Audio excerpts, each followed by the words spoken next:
Olá, muito boa noite. Estamos começando mais um programa Cultura Debate e hoje recebendo o prefeito de Montenegro, Carlos Eduardo Miller, o Cadu Miller, falando sobre um ano de governo que iniciou dia 14 de setembro do ano passado e agora, portanto, chega a um ano de mandato. Muito boa noite, prefeito. Boa noite, Leandro. Boa noite aos telespectadores da TV Cultura. Prazer estar com vocês. Eu já começo lhe perguntando o seguinte, a gente já conversou algumas vezes sobre isso, mas fazendo uma retrospectiva daquela madrugada em que o senhor tomou posse na Câmara de Vereadores após a sessão de impeachment, eu quero perguntar o seguinte: qual foi a primeira coisa que o senhor pensou no outro dia quando chegou na prefeitura de manhã? Porque até então o senhor já era prefeito numa situação provisória, né? O afastamento judicial do prefeito Aldana, mas com o impeachment na Câmara, o senhor, a partir dali, poderia projetar ações de médio e longo prazo. O senhor, a partir dali, era prefeito até o fim daquele exercício, daquele mandato, né? No outro dia de manhã, ainda sem dormir, o senhor chega na prefeitura, senta naquela cadeira e pensa o quê? Agora realmente é comigo, né? Porque quando houve a intervenção do Ministério Público da GAECO afastando o prefeito Aldana por 180 dias, nós tínhamos um mandato ali, nós éramos interino, então não tinha como fazer um planejamento de médio e longo prazo, era curto prazo para uns 180 dias, né? Podendo a qualquer momento o prefeito Aldana retornar ao posto de prefeito e nós, com qualquer ação de projeto ou de planejamento por um período maior, não teríamos como executar. E naquela manhã do dia 14, sim, a partir dali a gente sentou com os secretários e disse: bom, agora é com nós. Agora realmente é com nós, a gente tem a responsabilidade de fazer o melhor para Montenegro. O cenário já estava posto, né? Naquele período de 30 dias nós já tínhamos uma ideia de qual era a realidade da administração, né? E tínhamos uma ação a ser feita, que era conter gastos, conter ações que pudessem inviabilizar qualquer possibilidade de investimento. E nesses 3 meses que a gente pegou até o final do ano, o trabalho foi sim em cima de reduzir despesas e estancar a sangria financeira que estava a prefeitura, né? Tanto que os números mostraram ali que eram 21 milhões de déficit naquele período e o desafio era chegar a um número menor possível na virada do ano para que a gente pudesse não impactar tudo isso no orçamento deste ano, né? E mesmo assim, estamos tendo várias dificuldades ainda em poder fazer algum investimento. O senhor tinha pelo menos 2 grandes desafios. Um deles, um déficit que nem o governo passado, o governo Aldana, sabia de quanto era, né? Haviam divergências com relação a esses números.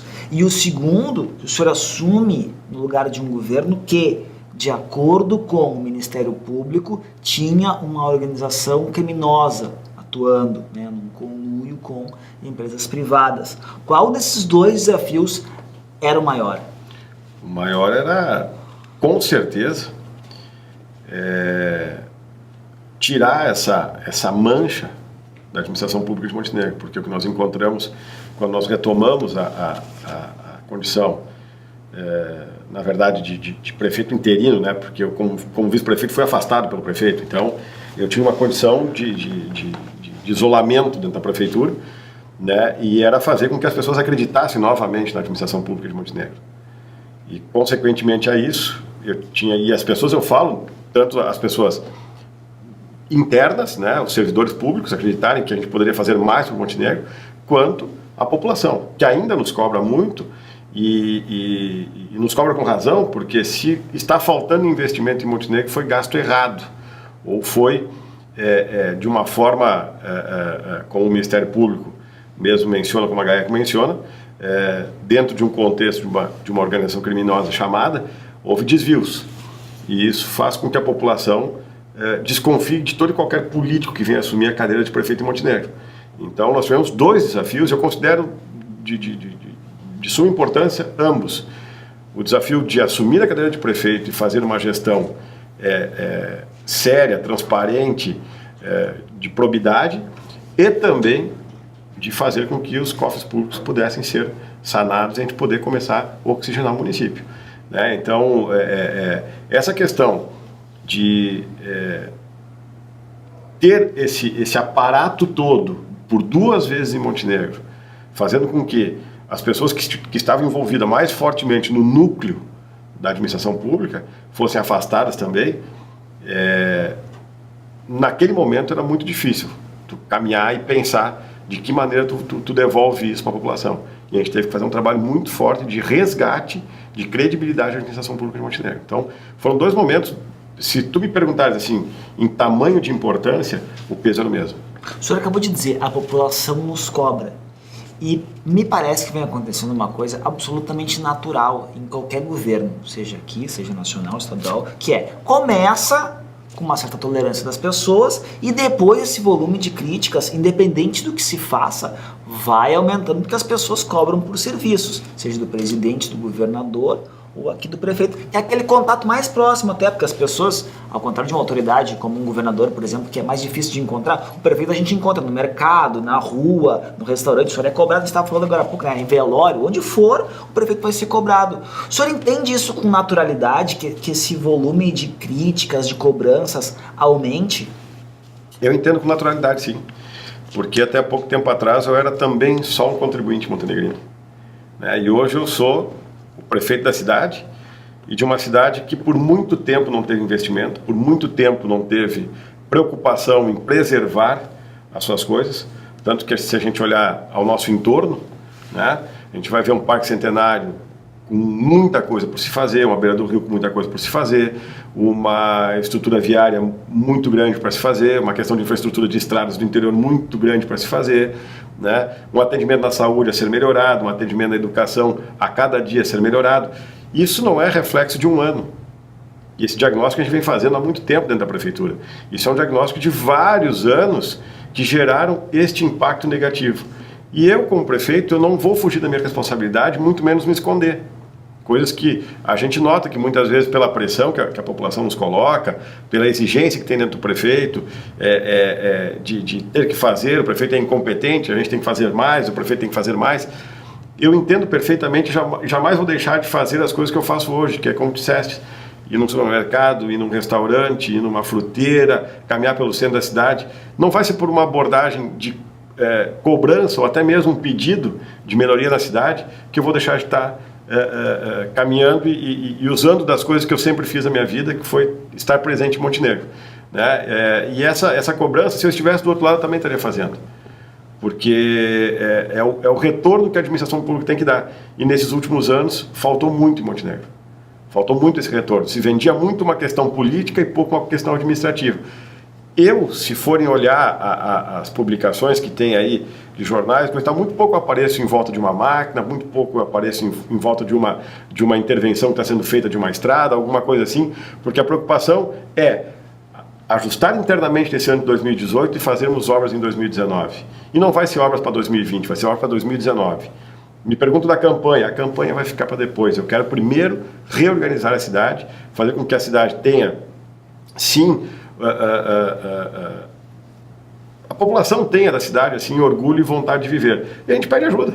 A população tem que nos ajudar, a dizer o que melhor temos que fazer, alguma coisa assim, porque a gente não pode ficar escondido atrás de uma mesa, só ouvindo os problemas. A gente tem que estar caminhando e também sabendo onde é que eles estão. Mesmo com essas cobranças, o senhor entende que os montenegrinos, de uma maneira geral, pelas conversas que o senhor tem com as pessoas, entenderam que num primeiro momento havia esses 2 desafios principais, e a gente falou muito da questão de antes da organização criminosa, que segundo o Ministério Público havia, precisava mudar essa imagem, essa mancha, como o senhor mesmo disse, mas também teve, reiteradamente, a Prefeitura se manifestou com relação ao déficit, que era para ser zerado e que acabou sendo zerado, de acordo com a própria Prefeitura, em um tempo menor que se projetava inicialmente. O senhor acha que os montenegrinos conseguiram entender essa mensagem? Quando falam com o senhor, mencionam isso?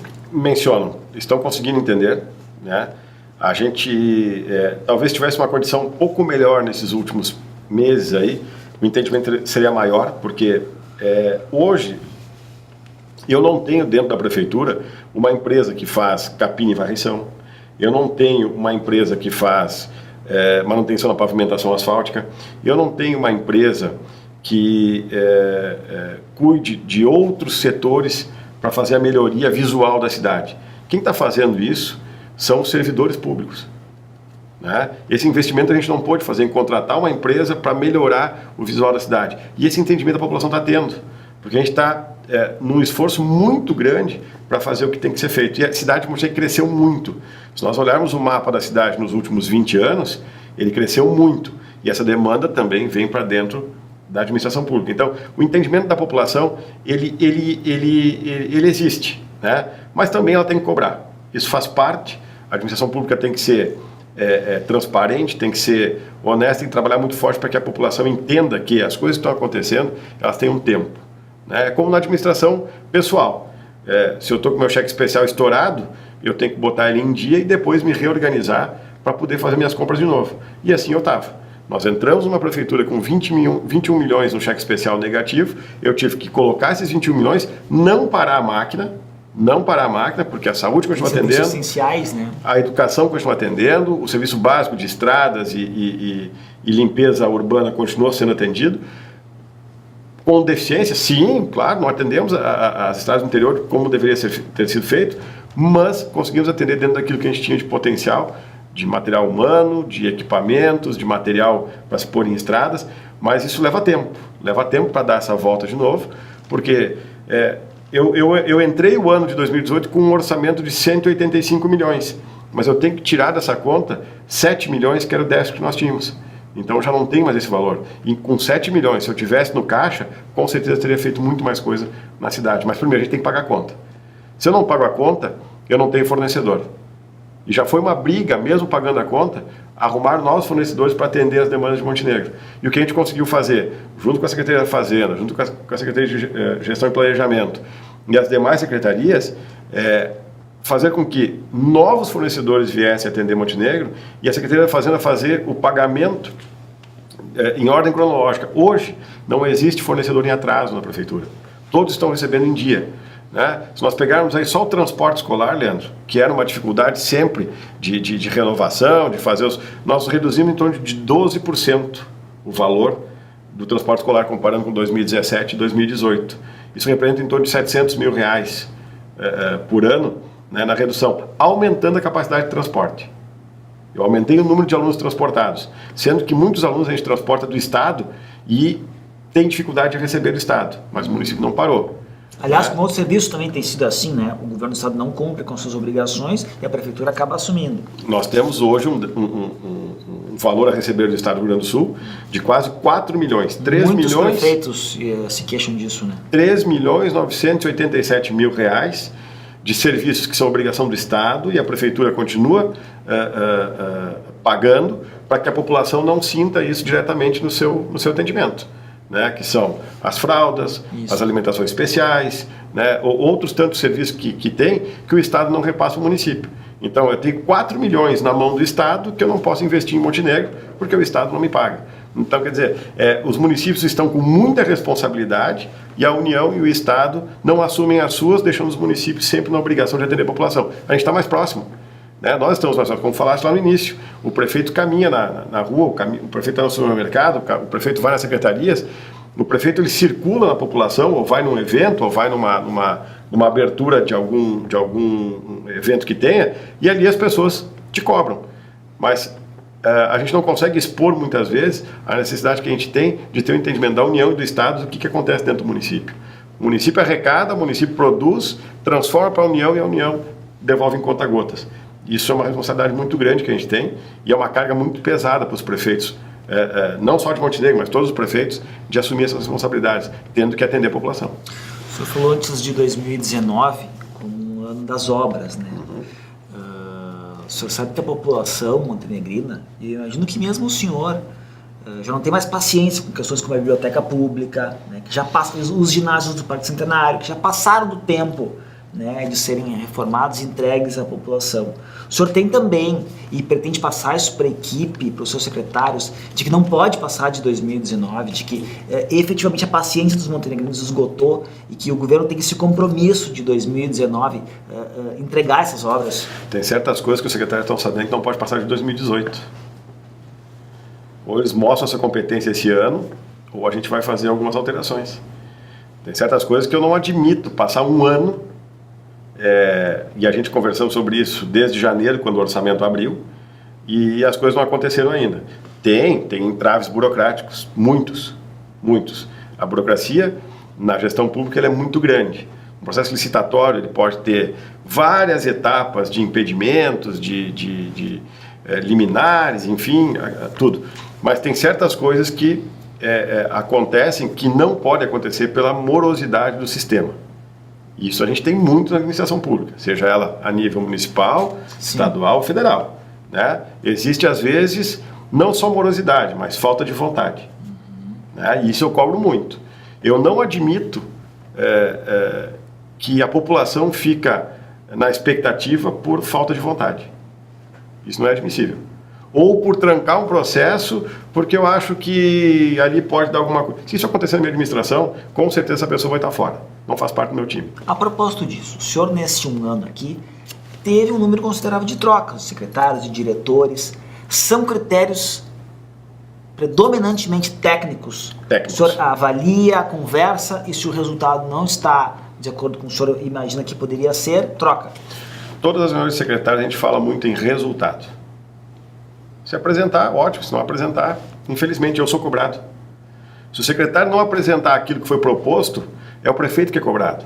É o prefeito que não fez, é o prefeito que não entrega, é o prefeito que não cumpre, é o prefeito que não sei o quê. Para isso eu tenho uma equipe. Eu tenho 10 secretários, um procurador-geral. Né? Se isso não acontecer, porque essa equipe não está funcionando, o prefeito não pode arcar sozinho com as suas responsabilidades. Nós temos que transferir esse peso e, se não cumprir com aquilo que foi acordado, substitui. É simples. A administração é pública, mas a vontade tem que ser da iniciativa privada. Porque aqui fora tem gente esperando o resultado que a administração pública tem que dar. Então é muito fácil. É fundamental, pensando na economia de Montenegro para os próximos 10, 20 anos, rever de fato, mexer no plano de carreira? Sim. Não só plano de carreira, Leandro. A tecla plano de carreira ela tá bastante utilizada. Né? Mas Montenegro tem que fazer muito mais que só avaliar a questão do plano de carreira. O plano de carreira é um produto que se pegou para dizer que as coisas não estão acontecendo como tem que ser. Né? Mas Montenegro também, nos últimos 8, 10 anos, não buscou mais investimentos. Quais foram os grandes investimentos que Montenegro buscou? Quais foram as grandes novidades de desenvolvimento econômico de Montenegro nos últimos 10 anos? Foram poucos. Se nós olharmos aqui o distrito industrial, alguma coisa surgiu na área do comércio, dos serviços, muita coisa aconteceu. Então, o plano de carreira não pode ser só o vilão. Tem erros, sim, estamos tentando corrigir. Né? Mas a população não pode ficar presa ao plano de carreira, nós temos que ser um pouco mais flexíveis e olhar o desenvolvimento maior de Montenegro. Se eu tenho um plano de carreira que está me causando um problema, né, de índice de pessoal que está hoje em 50,4%, né, e eu não olhar as despesas que eu tenho no município, que são muitas, né, por quê? Por que elas são muitas? Porque não houve desenvolvimento dentro da administração pública, não houve modernização da administração pública. Talvez eu tenha um inchaço de funcionários porque eu não melhorei a capacidade de entrega da informação. Por que eu tenho que estar recebendo na Secretaria dos Comércios, na Secretaria de Obras, no protocolo, pilhas e pilhas de papéis e fazer esses papéis tramitarem dentro das secretarias com uma pastinha ainda, quando o mundo informatizado hoje me faz ter maior agilidade? Isso não foi pensado 10 anos atrás. Claro que não agora em função disso, mas pegando esse gancho, Montenegro precisaria realmente pensar na questão de um centro administrativo? Sem dúvida nenhuma. Sem dúvida nenhuma. Montenegro precisa de um centro administrativo, precisa se modernizar tecnologicamente, né? Porque hoje nós temos uma logística muito pesada dentro da prefeitura que onera. Se vocês saírem pela rua, vocês vão ver muitos carros da prefeitura rodando por aí. Por quê? Porque eu tenho braços da prefeitura em todos os locais. Um centro administrativo já mostra, é um centro, eu vou ter tudo ali. O contribuinte ele vai lá e pode resolver todos os seus problemas num lugar só. Hoje ele tem que ir em 4, 5, 6 lugares. Então a população tem que entender que isso não é um gasto que a prefeitura vai ter em construir um centro administrativo, mas sim um investimento para melhorar a condição do contribuinte. E para isso vai ter que ser pensado também na evolução tecnológica da informação. Não adianta ficar mais carregando pastinhas de um lado para o outro para agilizar processos, quando eu tenho hoje a tecnologia de informação muito mais ampla, sistemas muito mais fáceis de administrar isso e dar agilidade. E trabalhar com metas, com tempos. Né? Um processo não pode ficar 10 dias parado na mesa de um secretário, ou de um diretor, ou de um chefe de seção. Ele vai ter 48 horas, 36 horas para dar uma resposta, seja ela positiva ou negativa, porque lá fora tem um contribuinte esperando. Muitas vezes eu levo 30 dias para emitir um alvará. Em 30 dias, essa empresa poderia já estar produzindo e retornando para o município. Essas coisas todas a gente tem que pensar em mudar Montenegro. Mas eu vejo Montenegro muito atrasado nesse sentido. E aí, criar novidades é quebrar paradigmas. Esse é o maior desafio. Quem é um político ou um homem público qualquer, não precisa ser dessa época, pode ser de outra época, pode ser de outro país, que o Cadu tem admiração?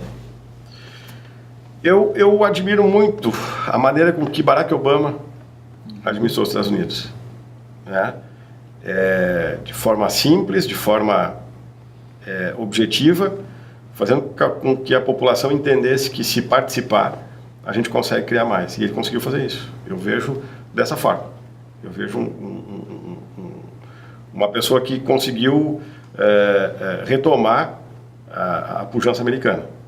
Né? E visto pelo mundo com olhos como um conciliador. Um conciliador, perfeito. É uma visão que eu tenho de um cara que conseguiu trazer muita gente para perto e fazer com que os Estados Unidos retomassem sua capacidade econômica como retomou.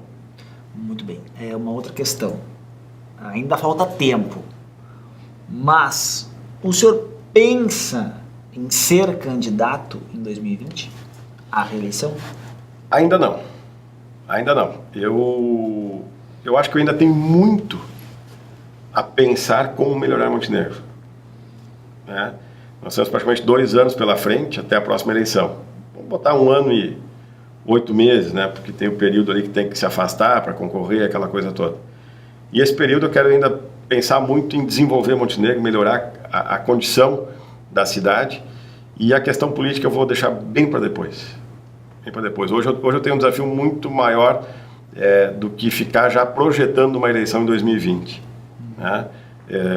Sabemos que tem muita gente preocupada em já começar a se articular politicamente, mas a minha preocupação na gestão é administrar o município de Montenegro, fazer com que ele possa ter de novo a sua veia de pujança, ser um município que o desenvolvimento volte a ele, e quem está aqui acredite para investir cada vez mais.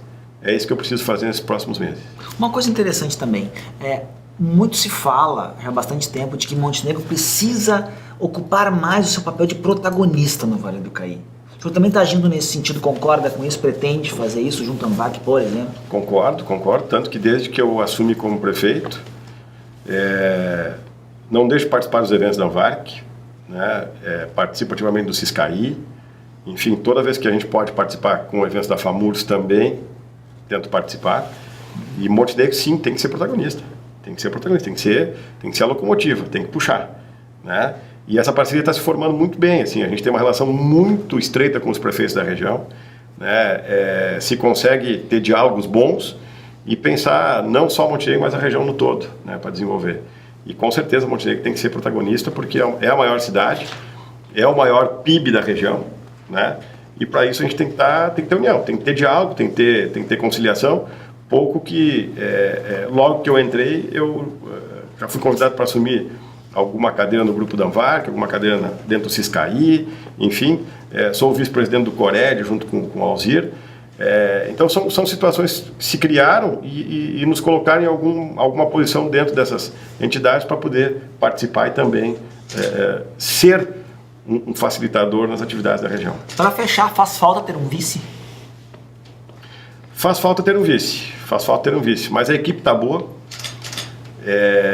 O grupo de secretários é um grupo que entende que hoje o prefeito ele não tem na retaguarda um vice, mas sempre tem aqueles que estão mais próximos, né? Tem o time aquele que fica mais perto, dando suporte e participando. Mas é muito importante ter um vice, sim, né? Esse papel eu tentei desempenhar, né? Infelizmente não entenderam dessa forma, mas o papel do vice é importante. Mas hoje a gente consegue administrar com o grupo de secretários que tem e fazer uma boa administração do jeito que a gente está pensando. Obrigado, prefeito. Nós agradecemos, sempre à disposição, e sempre é bom falar com transparência, com clareza para a população, para que eles entendam que o que a gente quer para o município é o melhor. Ficamos por aqui, nós voltamos na semana que vem com mais um programa Cultura Debate. Tenham todos uma ótima noite e até lá.